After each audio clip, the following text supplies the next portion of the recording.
Hey everybody, welcome back to Travel Trailer Nation. Fighting Eva right now. I'm in the screen room. She's wanting to keep walking by. So I thought I'd give you the lowdown on Creek Valley Campground near Dubuque, Iowa. And this is kind of what happens when desperation results in chaos. So most of you know that have been following my shorts. We've been running from storms for most of this trip. And the place that we were going to stay at, the I55 Campground, which we only stayed one night because the next 3 nights were supposed to be really hellacious as far as storms, including small hail. Well, the small hail warning went away, but it was supposed to be thunder and lightning and bad storms and high winds for like 3 days. And of course, by the time we got to the campground, Creek Valley Campground, it looked like most of that had basically, that weather forecast had basically gone away, which was unfortunate for us, really unfortunate.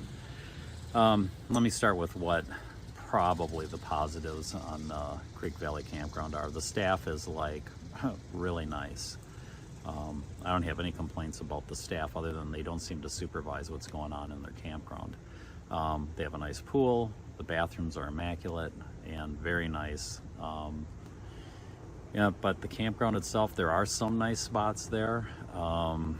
Some, and by some I mean few. You saw, if you watched my short, we were jammed in between 3 other RVs, one on each side and one behind.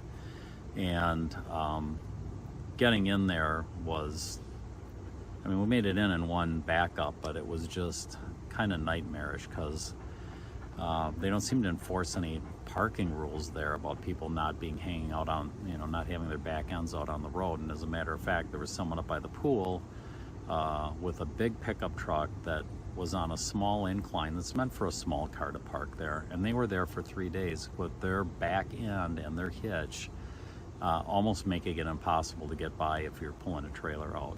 And they should have been on top of that. They should have gone, found that owner, told them to move it. But I mean, that wasn't the worst of it. So the worst of it was, besides the electric and the water being together at the hookup, which I thought was like crazy. But the worst of it was what they allow to go on in that campground, what I saw. And if you've been there and you love it, great, go on back. But the stuff that was going on there was borderline dangerous, for one thing. Little kids, unsupervised, probably 4 years old, 3 or 4 of them on a motorized 4x4 driving up and down the road, turning around in people's RV spots. And then there were 3 people that were camping together across from us, 3 trailers. I think one was a 5th wheel. The other 2 were travel trailers. And I'll post a picture at some point of the mess that they created. I mean, it was incredible. It was just an incredible mess. And then it sounded like a domestic dispute over there at one point. It started with a guy yelling at his 2-year-old to get in the trailer right now, and he was loud enough. And I thought, the kid's 2 years old. Just pick him up. Go on in the trailer. Everything will be cool. And later, I don't know if he was yelling at his wife or he's yelling at his kids, but it sounded like a domestic dispute.